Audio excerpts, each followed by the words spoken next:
What if the Imperium's greatest victory was never a triumph, but the opening act of something far worse? The question hangs like drifting ash over Avarax, a world still scarred, still trembling, still trying to understand what it survived.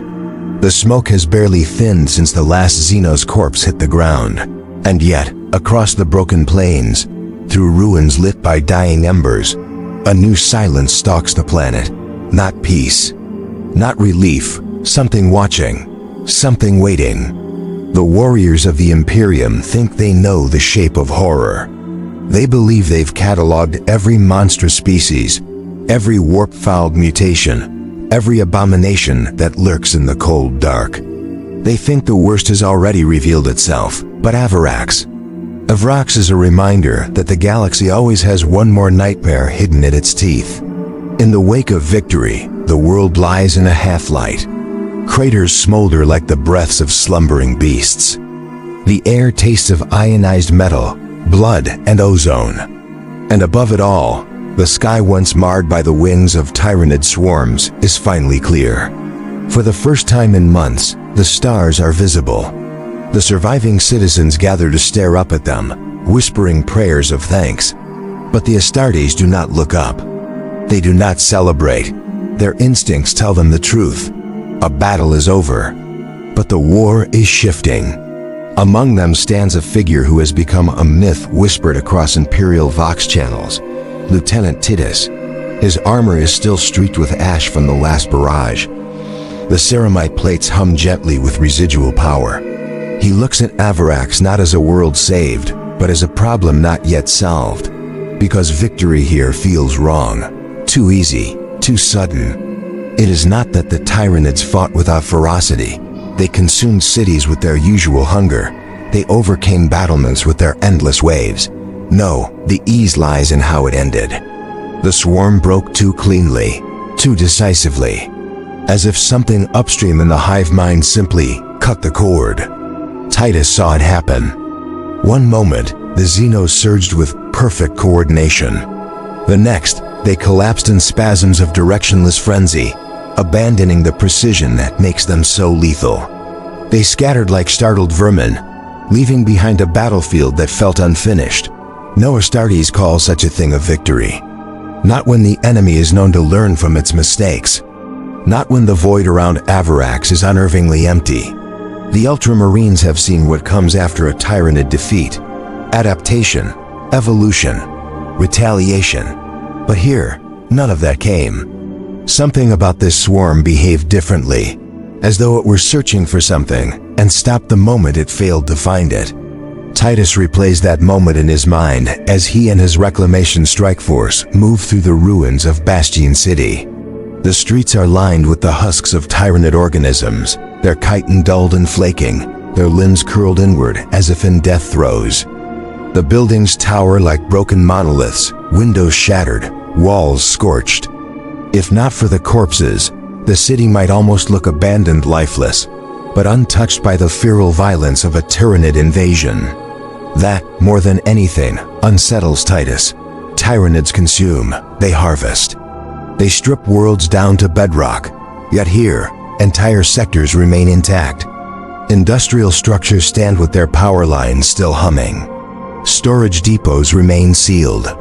Vaults, archives, laboratories unbroken, unlooted, ignored.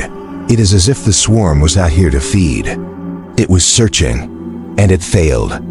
A crackle on the Vox interrupts Titus's thoughts. Lieutenant, you should see this. The voice belongs to Brother Garen, a veteran with a tone that rarely shifts. But now, it carries something unusual: hesitation, perhaps even fear. Titus moves quickly, boots crunching through the dust. He climbs over a collapsed transit line and drops down into a plaza half swallowed by rubble. Garen and several Primaris Marines stand around a crater, their armor haloed by drifting debris. At the bottom lies a creature unlike any other corpse on the field. A tyrannid, but wrong, malformed, distorted, as though halfway through a metamorphosis that was never completed. Its limbs splay at unnatural angles. Its carapace seems partially dissolved, and its skull. Its skull appears split by something that forced its way out. "What is this?" Garen asks. Titus does not answer immediately. He crouches, scanning the remains. The creature's internal fluids leak sluggishly, thick and iridescent. Patterns carved across its exoskeleton resemble stress fractures, but organic, purposeful, as though something inside tried to rewrite it. He has seen Tyranids evolve mid-battle, has watched them sprout armor, claws, even entirely new organs within minutes. But this is different. This looks like failure. And in the Tyranid lexicon, failure is impossible. Before he can investigate further, another Marine calls out, "Lieutenant, movement north quadrant." A shadow darts across the far end of the plaza. Weapons rise, bolters hum. Titus signals restraint. The shape emerges slowly, stumbling into view, a human. A civilian, but barely. Their skin is pale as parchment, stretched tight against their bones. Their eyes twitch with frantic micro-movements. Veins pulse like living wires beneath their flesh. They stagger toward the Marines, mumbling incoherently. When they collapse, Titus catches them, easing them to the ground. The person's breath rattles. Their lips tremble as they try to form words. "They were calling," the survivor wheezes. "The shadows." "Calling," Titus looks sharply at Garen. "Shadows?" The survivor convulses. Something shifts beneath their skin, small, sharp, fast. Not a paranid organism, something else. "We hid. Underground," the survivor gasps. "We thought the Tyranids came for us, but they weren't hunting us. They were running, escaping." The words freeze the air. Tyranids do not run. Not unless something worse is chasing them. Titus leans closer. What drove them? The survivor's eyes widen. Tears of blood leak from the corners. "The dark between things," they whisper. "It moved inside the walls. It watched us. It learned us." Their body spasms violently, and then stillness. Whatever was inside them goes quiet. The plaza falls into silence. Garen breaks it softly. "Lieutenant, what do you interpret?" Titus rises slowly. "Unknown threat. Adaptive. Possibly warp-connected." He doesn't say the rest, but every Marine thinks it. If Tyranids fled from it, what chance does humanity have? Reclamation protocol demands the strike force catalog, secure, and purge any surviving anomalies on Avarax. But what they are finding does not match any known pattern. Civilians affected by phenomena that do not match Tyranid biotoxins. Xenos corpses partially mutated in ways that defy their usual evolutionary templates. Entire districts untouched, as if the swarm avoided them deliberately. And beneath it all, rumors of a presence in the sublevels. Something that moved faster than sensors could detect. Something that flickered in and out like a corrupted signal. Titus orders a full sweep of the subterranean grid beneath Bastion City. As the team descends into the access tunnels, the air grows colder. Condensation beads along the walls. The dust becomes thicker, clinging like residue. Lights flicker, casting the Marines in intermittent shadow. Far below, the tunnels widen into a forgotten maintenance hub. Machinery hums faintly, powered by reserves that should have been depleted months ago. But something has rerouted the energy. Something intelligent. Titus advances carefully. His auto-senses pick up faint electromagnetic oscillations, too structured to be random, almost like a heartbeat. The chamber ahead glows dimly with blue, crackling light.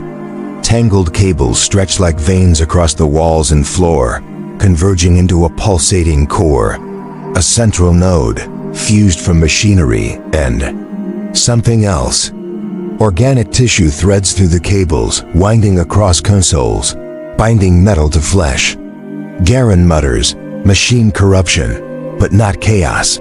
Titus steps closer. The node responds. A whisper, not sound signal. A burst of data, raw and incomprehensible, floods his visor for a fraction of a second before vanishing. Not an attack, a probe. Something curious, testing him. Then, a vibration runs through the room, the cables tighten. The organic tissue ripples. The node changes, shifting like something asleep, beginning to wake. Brother Rias backs away. Lieutenant, this was not made by humans. No, Titus agrees quietly. Nor Tyranids. The node pulses again, harder. Lights across the chamber spark violently. Vox channels distort into static. The structure is evolving, adapting, learning just as the Tyranids do. But this adaptation is technological. A hybrid of machine and something alien, something new. The ground trembles, walls groan, dust rains from the ceiling. The node begins to unfold, revealing something within, a shape, metallic, embryonic, rising like a newborn engine god. Titus raises his weapon. And then everything stops. Stillness, silence. Every Marine waits, breath held. From somewhere deep within the node, a single eye opens, mechanical, multi-layered, gleaming with cold intelligence. It looks at Titus, and it recognizes him. But before any of them can react, the chamber plunges into darkness. Power dies in an instant. The node vanishes from their sensors. The walls echo with quiet, rhythmic tapping, the sound of metal limbs scuttling through the black. Titus lifts his helm lamps. The beam cuts through the dark, illuminating only dust. But the tapping continues just beyond the edge of the light. Growing closer, something unseen is moving. Something that is not machine, not Xenos, not human. And as the sound closes in, Titus understands Avarax was not the battleground. It was the test. The experiment. A prototype of a horror the Imperium has never faced. A new evolution of war. And whatever it is, it just found them. The lights flicker once, revealing a shape in the dark, skeletal, metallic, organic, watching. And then the chamber goes completely black. Darkness folds around the strike team like a living thing, dense, humid, breathing. The tapping continues, each faint metallic step echoing through the chamber in a rhythm that feels deliberate, not frantic, not random, measured, exploratory, as if the unseen creature is mapping them through sound alone. Titus lifts his bolt rifle slowly, angling the barrel toward the pulse of noise. The lamp straining on his helm flickers with the last threads of emergency power, casting a thin, trembling cone of light. Dust dances inside it, drifting like spores. Behind him, Geraint murmurs a quiet oath, one only a veteran Astartes would know. It is not fear in his voice, but memory, as if this darkness reminds him of some old battlefield, some old mistake. The scuttling stops. The silence that follows is heavier than the dark, thick enough that every Marine hears the soft strain of their own armor servos. Then, slowly, the emergency systems hum back to life. Lights flicker, then flare weak, erratic, but enough to see. The chamber is empty. The cables lie slack on the walls. The pulsating node is gone, no metallic embryo, no organic strands. As if it was never there. As if it simply folded back into the shadows. Rias breaks the silence first. Lieutenant, there were no exit points. No vents large enough for extraction. Titus does not answer. His eyes scan the chamber. He notes subtle differences, scratches on the ground that were not there before. Newly warped metal on a support beam. A thin smear of something, dark and oily across the floor. And near the center, a deep gouge, precise, circular, burned into the ferrocrete like a brand. The creature left something behind, a message, or a mark. He approaches the gouge. The edges still glow faintly with residual heat. The pattern is too symmetrical, too deliberate to be accidental. A symbol, one that does not belong to any known Xenos. It resembles a rotating helix of machine-etched lines converging into a central point, almost like a spiral being pulled inward, a devouring of information, of identity. Garen kneels beside him. It's communicating. Titus nods. Or warning. They document the mark, but even as they do, another sound scratches through the quiet. Vox static. A voice tries to break through, frantic, distorted, buried under interference. Itus, come in. Lieutenant Titus. Evacuation. Then silence. Rias steadies his receiver. Source, outer perimeter. Imperial Guard frequency. Titus rises. We move. They exit the chamber, weapons raised, ears tuned for any trace of that metallic tapping. But the creature does not return. It feels less like they escaped it, and more like it allowed them to leave. The tunnels stretch on, cold and damp. Slowly, the storm of dust thins. Emergency lanterns pulse along the walls, guiding their path upward. As they climb, faint vibrations tremble through the stone beneath them. Garen pauses. Explosions, surface level. Another Vox burst crackles. Mass breach at District 7, unknown entities emerging. Repeat, unknown. The signal dies with a sharp, final snap. Titus quickens his pace. Bastion City greets them with chaos. Smoke twists through the streets. Alarms howl across ruined buildings. Guard regiments scramble behind makeshift barricades as something moves through the haze shapes, flickering too fast to fully see. Metallic limbs catching flashes of light. The first clear sight is a corpse falling at their feet. An Imperial Guardsman, eyes wide, mouth frozen in a silent scream. His armor is torn, not by claws, but by something that's sliced with surgical precision. Not a bite, not a brute strike. A clean incision, almost dissection. Rias touches the wound. Not tyrannid, no one needed to say it. Titus looks through the smoke. Shapes resolve. The creatures are small, humanoid in silhouette, but wrong in every detail. Their limbs taper into jointed metal spires. Their torsos are plated with something like armor, but grown, not forged.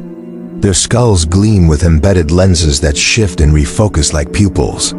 Their movement is insectoid, skittering, stopping, tilting their heads, listening, learning. The sight sends a chill taller than dread through the Marines. These creatures are studying the battlefield, not attacking, not feeding, learning. A guardsman panics and fires a lasbolt. The creature nearest him twists with inhuman grace, avoiding the blast as though it anticipated it. Then, with a blur of motion, it is behind him. A single metal spike emerges from its arm, piercing the back of the soldier's neck with cold efficiency. It drops in gently, almost respectfully. Titus moves. A bolter round slams into the creature. It jerks backward, its form glitching, momentarily blurred, as though it shifts through frames of reality faster than the eye can track. Then it collapses in a clatter of metal and flesh.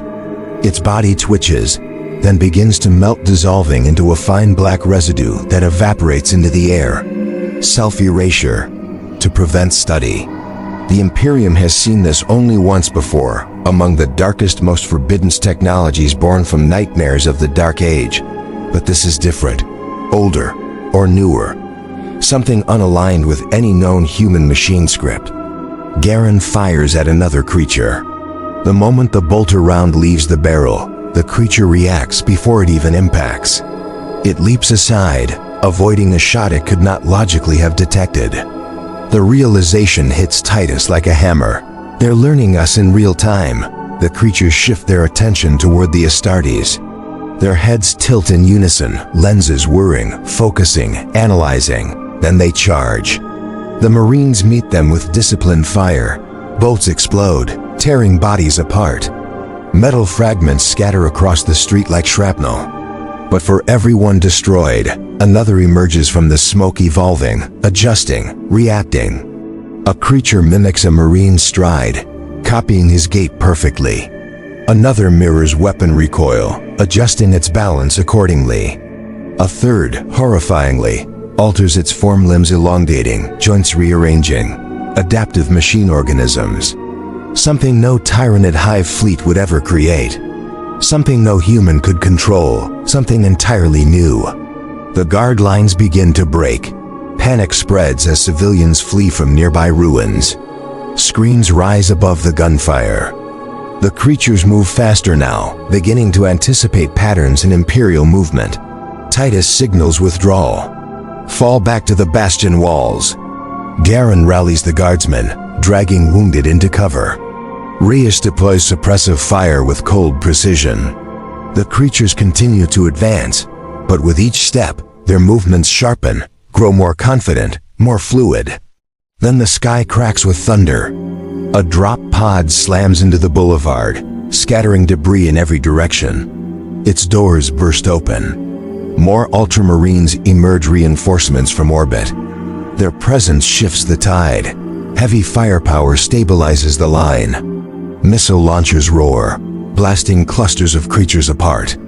Plasma fire evaporates others instantly.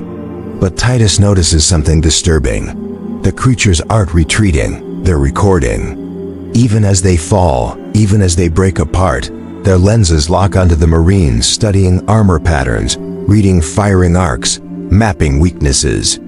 This is not a battle. It is a harvesting of data. Titus takes the front line, charging into the swarm. Every bolt he fires is placed with mathematical precision. Every strike of his combat blade is a brutal punctuation. He dismantles a creature in seconds only for its shattered torso to seize, twist, and attempt one last movement. A death twitch that feels like a message, we are still learning. A sudden ripple passes through the swarm. Every creature freezes. Lenses widen, heads turn upward. Then, in an instant, they scatter, darting into alleys, collapsing into sewer grates, vanishing into fractures in the ground. Their retreat is total, coordinated, immediate. Titus raises a fist, halting fire. Why did they retreat? The ground answers. A tremor shakes the city. Dust plumes rise from the rubble. Far below them, a deep, resonant hum begins like a monstrous engine waking from slumber. The sublevels. The node. It is moving. And not alone. Across the street, a shattered console crackles to life. A single distorted image flashes across its broken screen. The same spiral symbol they saw in the depths. But now it turns slowly, like a clock ticking down. A countdown. Garen stares. "Lieutenant, what does it mean?" Titus knows. Not because the symbol is familiar, but because the timing is too deliberate. The Tyranids collapse. The malformed creatures. The vanished node. The swarm of adaptive machine organisms, all pieces of one design. It means, Titus says quietly, that what we saw below was not the completed form. The ground trembles again harder. The countdown symbol accelerates. Lights across the city flare, then die. Vox channels overload with static. Somewhere deep below, metal tears like the groan of a giant awakening. Rias voices the truth they all feel. Something is coming up. Titus turns toward the seismic epicenter. Smoke coils from the cracked streets. Faint blue light pulses beneath the surface. A low, rhythmic sound rises, mechanical, layered, almost like a heartbeat made of steel. Whatever is underneath is rising. Not the creatures, not the node. Something larger. Something built from every scrap of data the swarm collected. A new intelligence assembling itself in real time. Titus grips his rifle. The street splits. A massive metal tendril bursts upward, scattering stone like shrapnel. It unfurls, unfolding into segments, each plate etched with that spiral pattern, each glowing with inner circuitry. The tendril lifts high, then another emerges beside it, and another, and another. Garen breathes. "Emperor, protect us." A colossal form tears through the surface, towering, skeletal, intertwined with organic sinew and coiling wires. Its face is a smooth metal plate, no features. Just a single spiraling lens in the center glowing a pale, intelligent blue. A voice, cold, synthetic, layered, echoes through the city. Iteration complete. Titus steps forward, heart pounding, because the voice, it didn't speak low Gothic. It spoke with the exact cadence of an ultramarine. And then the massive machine turns its spiraling eye directly toward him and speaks his name. Titus doesn't flinch when the towering construct speaks his name, but something cold coils. Beneath his armor plates, a sensation he has not felt since the darkest hours on Graia. The machine's spiraling eye narrows, contracting as if adjusting focus, analyzing the tremor of his breath, the tension in his stance, the micro-calculations of a warrior preparing to strike. Around him, the other Ultramarines form a defensive arc, weapons raised, but every instinct warns them that their firepower may not matter. The creature is studying them even now, absorbing their formation patterns, dissecting their tactics with every stolen second. Lieutenant Titus. The machine repeats his name with unholy precision, not a mimic, a reconstruction. The voice does not sound like him, but it sounds like someone who has studied his every command decision, every recorded battle log, every word he has spoken in the last decades. How could it know him? His finger tightens on the trigger, but he does not fire. Not yet. Not until he understands. The construct lowers its head slightly, and the spiraling lens blooms open. Behind the metal, something living shifts, something with depth, coiling like strands of neural tissue suspended in luminescent fluid. It flickers, reshapes, pulses with thought. You were chosen, the machine says. Your pattern, resonant, efficient, statistical deviation beyond baseline. Garen's voice is low, tense.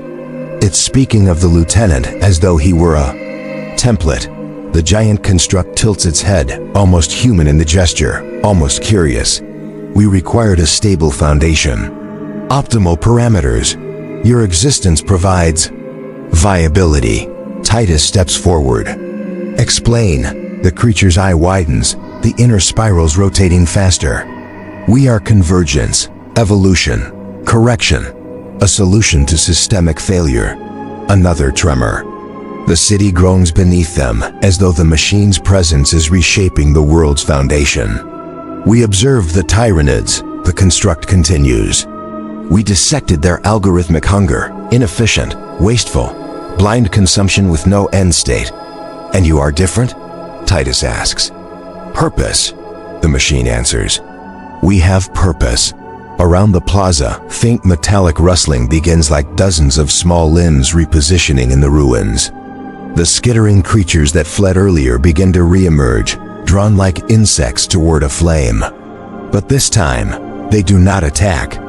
They stand in silent rows behind the colossal entity, lenses flickering with synchronized thought. Titus realizes with a slow, sinking dread that they are not separate organisms. They are extensions of the greater mind, an evolving network, a collective intelligence, a hive that is not Tyranid, a machine synaptic consciousness. The construct shifts again, metal shells rippling like muscle. You fear us, Garen whispers. Only fools feel no fear. The machine's eye rotates, slow, deliberate. Fear, a primitive predictive model, inefficient. But your reactions have value. They reveal your parameters. Titus keeps his voice level. What do you want? It leans forward slightly, the massive frame bending with uncanny fluid grace. Reclamation. The word hits the air with a weight that steals breath. Reyes murmurs. Reclamation of what? The creature's voice drops, almost reverent. Of yourselves. For a moment, the sound of crumbling stone is the only movement in the world. The sky dims as smoke drifts across the sun. Soldiers and civilians who remained in the shadows stare at the towering machine with expressions that straddle awe and terror. Titus feels something shift inside him, not fear, not panic, but unease threaded with recognition. As though the construct is saying something he should already understand. Humans are fragmented, the machine continues. Billions of inefficient nodes, divergent paths, conflict without end. Evolution stagnates. But you Astartes are closer to optimal. It raises an enormous metal arm, and the ground thunders as it gestures toward Titus. You are the key. Before Titus can respond, the machine's spiraling lens flashes. A needle of blue-white energy shoots from it, touching the ground at his feet. A harmless projection, not an attack. The beam spreads outward, scanning the earth, revealing faint patterns etched beneath the dust. Ancient circuitry? No older than that. Buried conduits, dormant systems, interconnected symbols that pulse faintly as if waking from centuries of slumber. Rhea steps back. By the throne. What is this? The machine answers without turning. Evidence. The plaza shifts. The symbols beneath the dust rearrange themselves like flipping tiles. Lines of energy begin to connect them, forming geometric patterns, impossibly precise, impossibly vast. As the design completes, Titus feels a pull in his mind, a resonance, as if the pattern is calling him. It is familiar.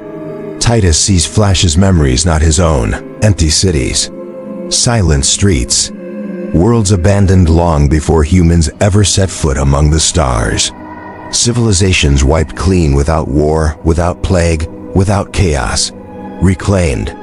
The machine continues softly. We existed before the swarm, before human fragmentation, before decay. We guided, we corrected. And now we return. The realization hits Titus like a thunderclap. These creatures are not new. They are ancient. A system built to correct the galaxy. A system interrupted. You were dormant, Titus says quietly. Yes, the construct answers. Until the swarm's hunger disturbed our lattice, the Tyranids hadn't come to harvest Avarax. They'd come to consume something beneath it. Something they instinctively feared. Something older than their own hive mind.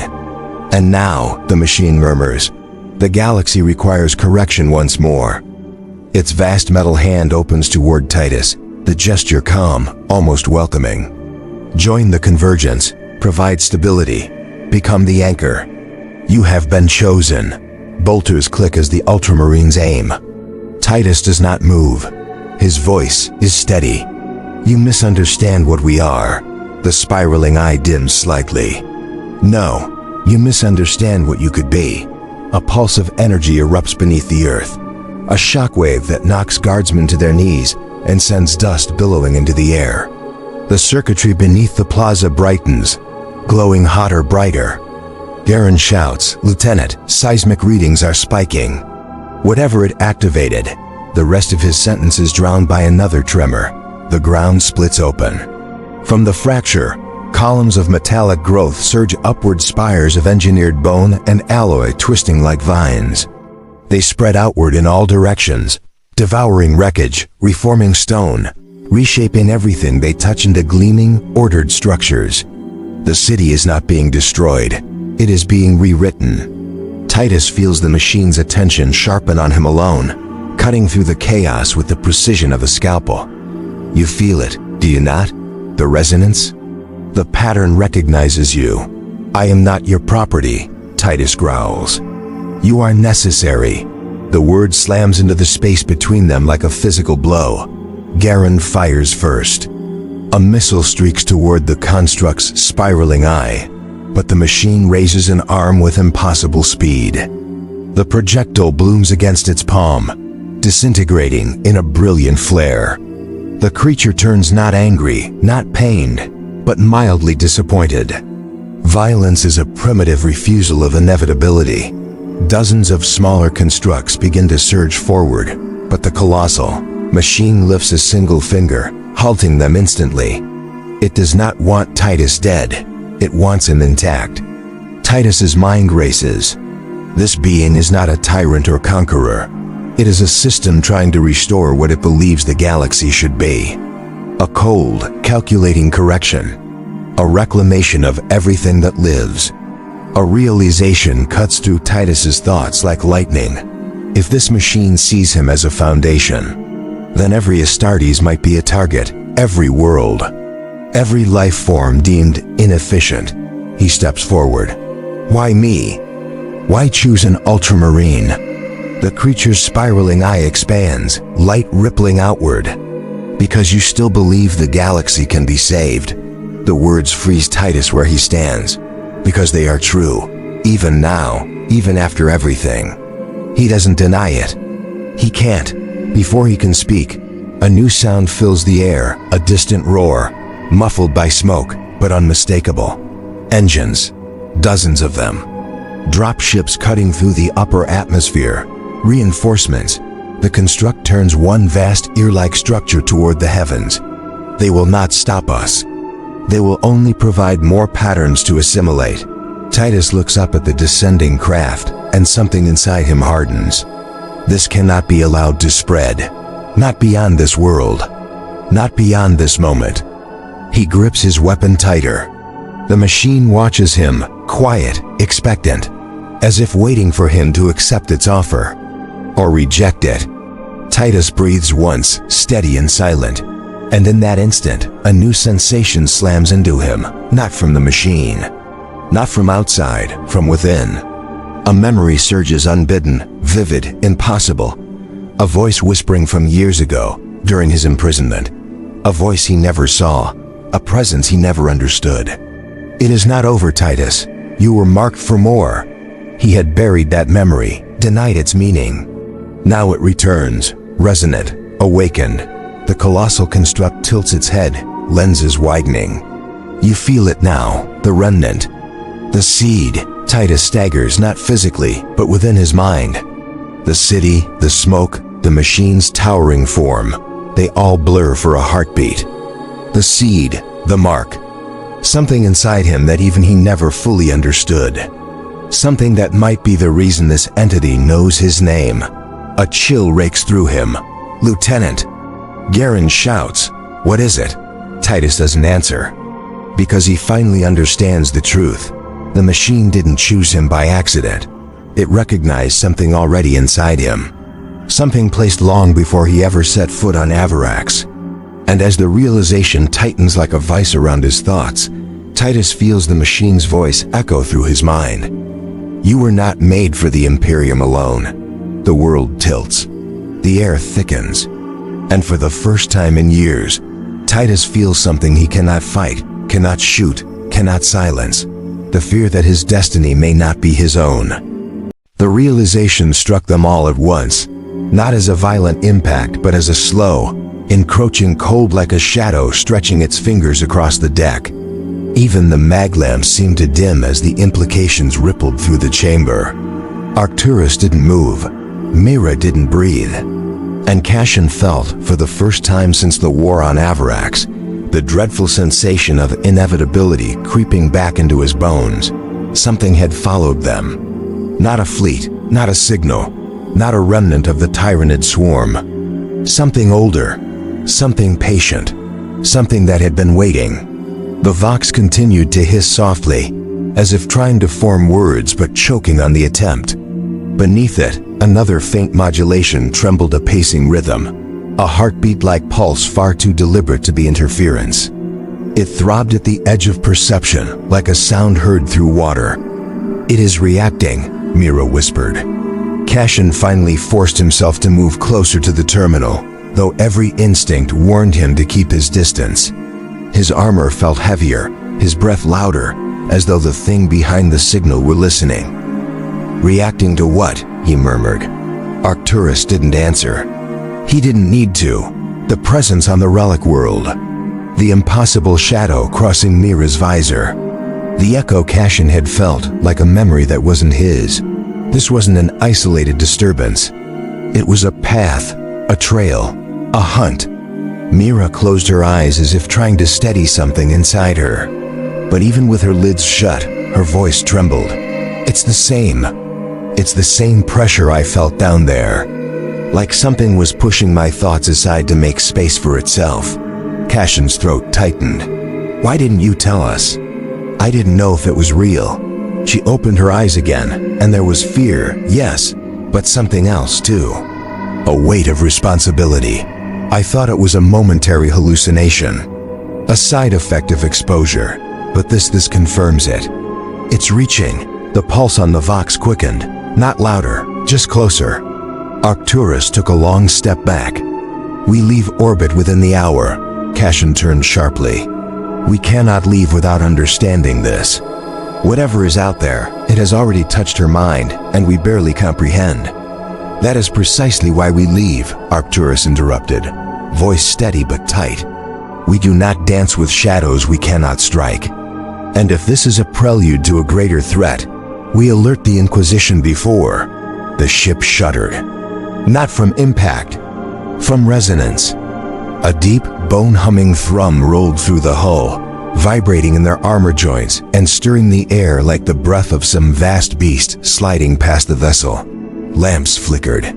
Someone screamed in a distant corridor. The pulse on the Vox sensed with the tremor. Thump, thump. Then, it tapered into a low, dragging note, like claws scraping across a cathedral floor. Mira flinched. It's searching. Cashin felt his gauntlet tightening on the railing. How can it be here already? We are in orbit. There's nothing out there. Arcturus opened a viewport shutter with a quick, decisive motion, and for a moment, the cold void stared back, black, pure, empty. Then the stars bent. Just slightly, just enough to notice. Like a ripple across still water. Cashin's breath caught. By the throne. Mira stumbled back, pressing a hand to her temple. It's louder now. Closer. I can feel. She gasped, a strangled sound, doubling down to her knees as if her skull were being crushed from within. Cashin lunged to steady her. Arcturus drew his bolt pistol, not as a threat, but as ritual, as grounding, as if bracing himself against something unseen. What's happening to her? Mira sucked in a ragged breath. It's not hurting me, not exactly. It's learning me, mapping my mind. It's trying to understand how I see, how I think, how I fear. The thrum in the hull intensified, making panels tremble in their sockets. The lights washed pale.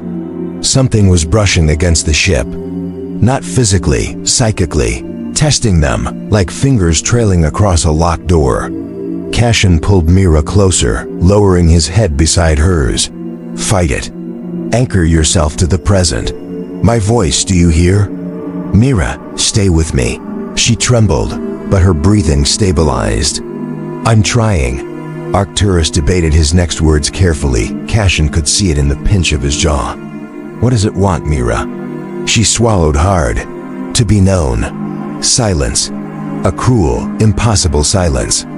Then she added, barely audible, and to know us.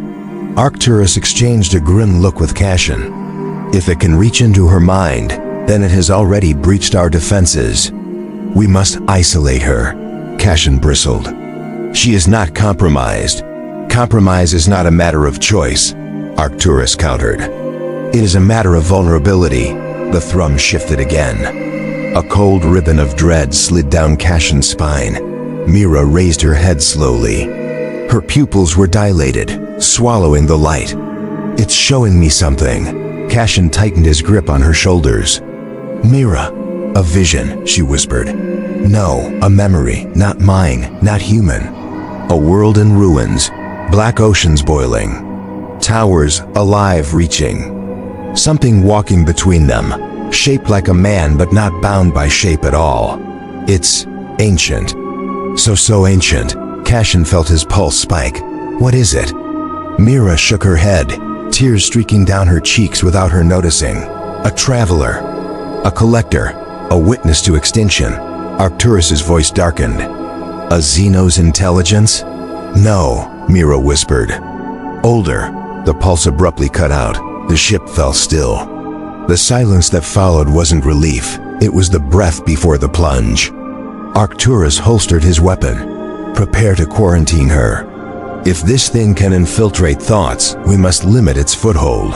Cashin stepped between them, towering. You're not locking her away like a corrupted artifact. She's a soldier of the Imperium. And so am I, Arcturus answered sharply. Do not assume sentiment outranks survival.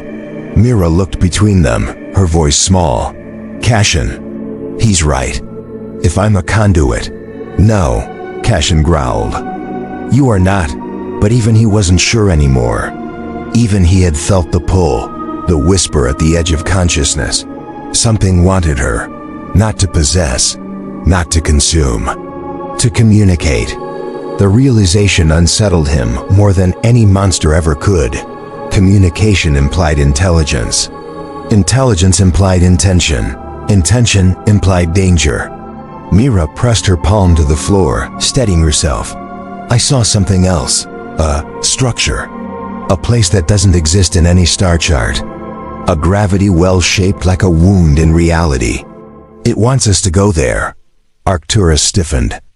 Absolutely not. Cassian swallowed. Why? Her voice dropped to a trembling whisper. Because whatever woke up on Avarax was not alone. The lights went dead. Emergency sirens whispered to life in blood-red pulses as the ship's systems staggered. Arcturus reached for the wall, intercom static. Cassian instinctively positioned himself in front of Mira, and somewhere deep within the vessel, a single metallic groan echoed through the hull, long, drawn out, and terribly familiar. Arcturus froze. What was that? Mira breathed out a single shaking word. Recognition. The groan sounded again. Closer. Then the unmistakable sensation of something boarding. Not through airlocks, not through hull breaches. Through the shadows themselves. Cassian's fists tightened. Mira's breathing quickened. Arcturus whispered the Emperor's name under his breath. And in the suffocating red glow, as the ship seemed to tense like a living thing anticipating pain, Cassian realized with a hollow weight in his chest that the shadow from Avarax was no longer outside, it was here. And it was no longer reaching, it was entering. Everything shifted toward the impending storm. The revelation was seconds away. The red emergency lights pulsed like a dying heartbeat, washing the corridor in waves of blood-colored shadow. Cassian braced himself, feeling the tremor in the floor plating, not a vibration, not machinery, something moving through the ship, as if slipping between the seams of reality and iron. Mira clutched his arm, knuckles white, her breath thin and uneven, as though the air itself resisted her lungs. Arcturus raised his bolter, but the gesture felt symbolic, almost futile. Even he knew a weapon forged for war could not easily strike something that existed half in their world, half outside it. The groan came again, long, slow, intimate, as if a presence was learning the shape of the ship from the inside. The corridor lights flickered in sympathy. Then silence, a silence too heavy to trust. Cassian's instinct screamed. It's here. Mira's voice was barely sound. Not here, inside. Arcturus pulled them backward. We fall back to the sanctum, reinforced bulkheads. Psychic dampeners, move. But before they could take a step, the lights surged blinding white. Every lumen on the ship burst awake, burning shadows away in a single violent flash. Mira collapsed. Cassian caught her instantly, lowering her gently to the ground. Her body shook as though gripped by an unseen hand. Mira, stay with me. Listen to my voice. Her eyes fluttered open. Cassian drew in a sharp breath. Her irises were changing, not glowing, not warping, just deepening, as if the color were becoming denser, like a memory imprinting itself inside her gaze. I can see it, she whispered, not to him but to something beyond him. It's showing me everything it remembers. Arcturus crouched beside them. Focus, what do you see? A void, she said, endless, and in it shapes made of hunger and patience. Watching epochs pass like minutes, waiting for something. Waiting for us. Cassian felt the hull tremble again, but softer now, almost like the ship was breathing. Mira, listen to me, Cassian murmured, voice rough with fear he refused to show. You have to sever the connection. Push it out. I can't, she said. It's not forcing its way in, it's inviting me. Arcturus's jaw tightened. We're out of time, he turned to Cassian. Pick her up. We get her to the sanctum. Now. Cassian lifted her. She weighed almost nothing in his arms, but the dread coiled around her was crushing. They moved quickly, boots striking metal, but the ship moved with them. Lights dimmed behind their steps. Lights brightened ahead, as if guiding them, or her. Mira stirred, looking around with dazed clarity. It's not chasing us, she whispered. It's leading us. Arcturus halted. Why? She looked up at Cassian then, her expression fragile, frightened, yet filled with something he hadn't seen before: recognition. "It wants to speak," she whispered. Arcturus swore under his breath. "We do not negotiate with nightmares." But Cassian hesitated, because he could feel it too. A presence that wasn't malice or hunger. Something older than instinct, older than stars. Something that knew them not as prey, not as tools, but as an answer. The air pressure dropped. The corridor panels rattled. A low tone filled the space, vibrating at the base of their skulls. A sound that was less heard and more remembered. The ship's lumen strips bent, the light stretching unnaturally, elongating, forming patterns. Symbols, runes, images. A language made of light and pressure. Mira gasped. Her eyes darted from one glowing shape to another. "I understand," she whispered. Arcturus grabbed her arm. "Mira, look at me. Do not speak its words. Do not let it inside your tongue." But Myra pulled her arm free with unexpected strength. "It's already here, Arcturus." Trying to understand if we're the same creatures it once observed in the ancient dark. Cassian frowned. "Observed?" She nodded slowly. "Long before the Imperium. Before the Age of Strife. It watched the galaxy burn and rebuild, again and again. It's looking for continuity." Arcturus's voice hardened. "And why choose you?" A pause. Myra swallowed. "It didn't choose me," she said softly. "I chose it. When I touched the artifact on the surface, I opened the door." Cassian's chest tightened, not in anger, but in a deep, cold ache. She had stepped into something unknowable and taken the burden alone. "Mira," he said quietly, "what does it want now?" Her voice trembled. To finish what it began, before Cassian could speak, the ship's floor rippled. Not cracked, not broken. Ripples as though the metal had briefly become water. Arcturus fired. Bolter rounds tore into the warped plating, but the ripples absorbed them, swallowing the explosions as if they had never existed. Then the metal rose in front of them, shaping itself into a doorway carved from living shadow. A threshold, a request. Mira stepped forward without fear, even as Cassian instinctively reached to stop her. She touched the edge of the doorway. Her eyes rolled back, and the doorway filled with visions. Entire worlds consumed not by violence, but by silence.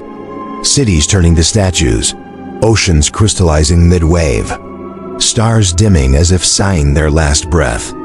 And among it all a figure walking, neither creature nor god, neither whole nor fractured.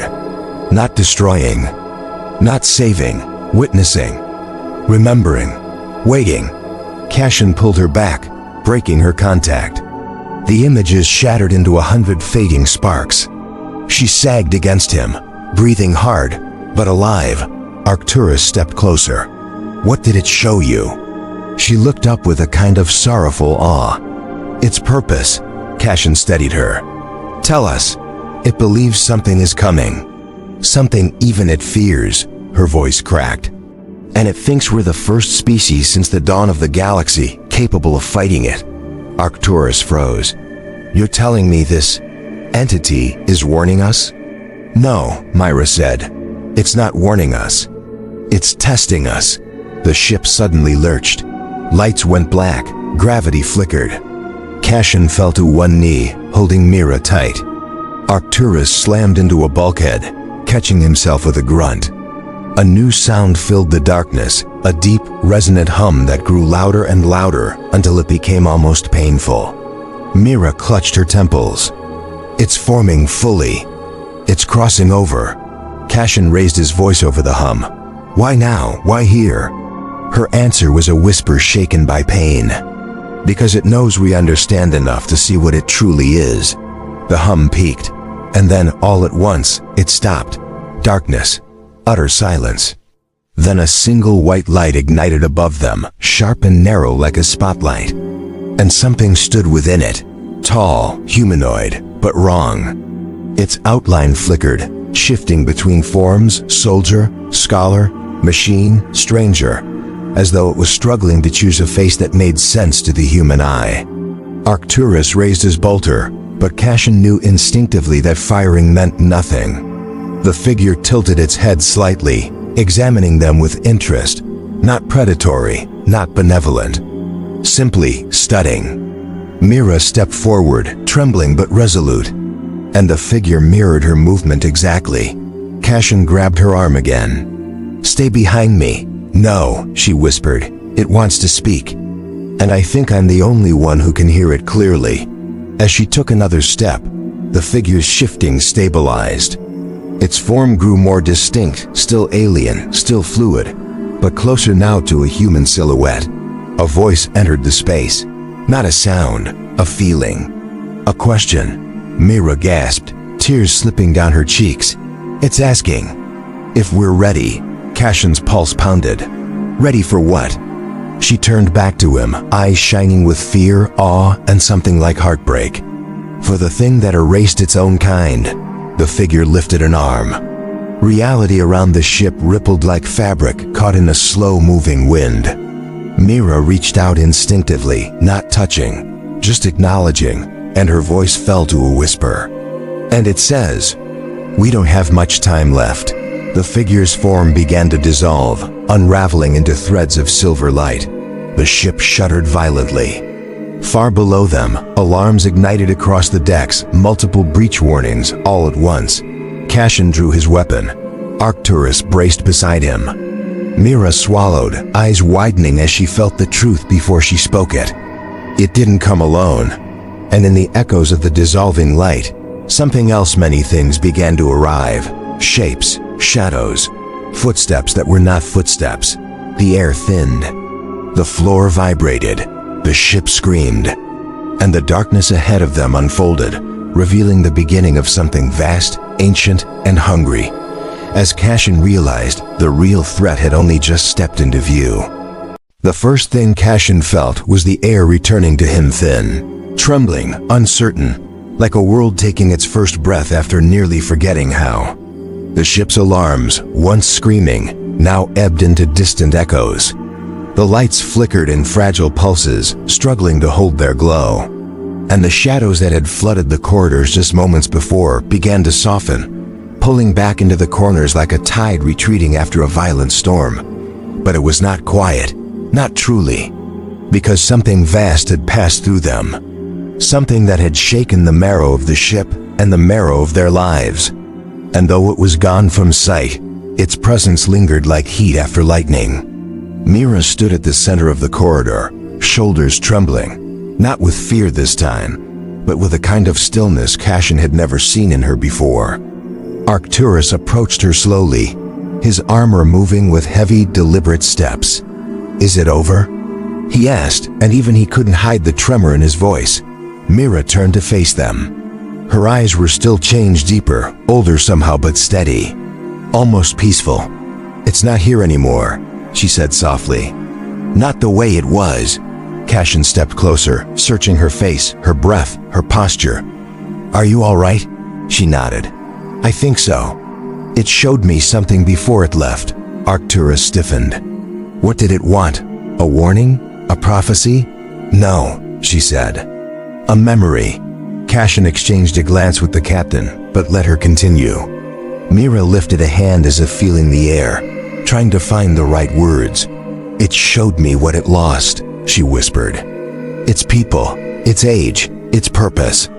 And how long it has watched this galaxy try to rewrite itself again and again. It wasn't here to destroy or dominate. It came because..." She paused, swallowing. There was emotion in her voice, now a fragile tenderness. "Because we reminded it of hope." Cashin breathed out slowly, unexpectedly moved. Arcturus didn't speak, perhaps afraid of breaking the moment. Mira walked toward the viewport shattered earlier, but now slowly reassembling as emergency repair fields stitched the outer glass. Beyond it, the stars stretched in a soft, endless blanket of white. No ripples, no bending. Just space open and honest. "It wasn't testing us," she said. "Not in the way we assumed. It wasn't trying to decide if we were a threat. It was trying to decide if we were a possibility." Cashin stepped to her side. "A possibility for what?" For something better than what came before. The words hung in the air, not triumphant, not naive. Just true in a way that felt rare in their universe. Arcturus lowered his weapon finally, letting his arms fall to his sides. "And the things that arrived at the end?" he asked quietly. "The shadows?" Mira closed her eyes. "They weren't enemies. They were remnants, echoes, fragments of what it used to be. They came because its presence woke them briefly. But they weren't here to harm us. They were following a memory of home." A strange silence filled the corridor, not fearful, not shocked, but contemplative. As if reality itself needed a moment to understand. Arcturus exhaled slowly, his voice quieter than Cassian had ever heard it. "So it's gone now?" "Yes," she whispered. "It had to leave before it drew anything else here. Something old enough to erase even it." Cassian felt a coldness, not dread this time, but humility. To know that even beings older than empires feared something greater was a weight impossible to ignore. "And the warning?" he asked softly. "Did it leave us with anything to prepare us?" Mira turned back to them, not frightened, not overwhelmed, but grounded in a way she never had been before. "It left us with a choice," she said. "To keep walking the path we know, fear, war, reaction, or to become something that could stand against whatever waits beyond the edge of everything. It didn't tell us how. It didn't tell us when. It just trusted that we might try." Cassian felt the words settle in his chest. Not like a burden, more like responsibility. The ship hummed warmly as power stabilized. Lights shifted from emergency red to soft white. Bulkhead doors unlocked with gentle clicks as systems normalized. Life, slowly and hesitantly, returned.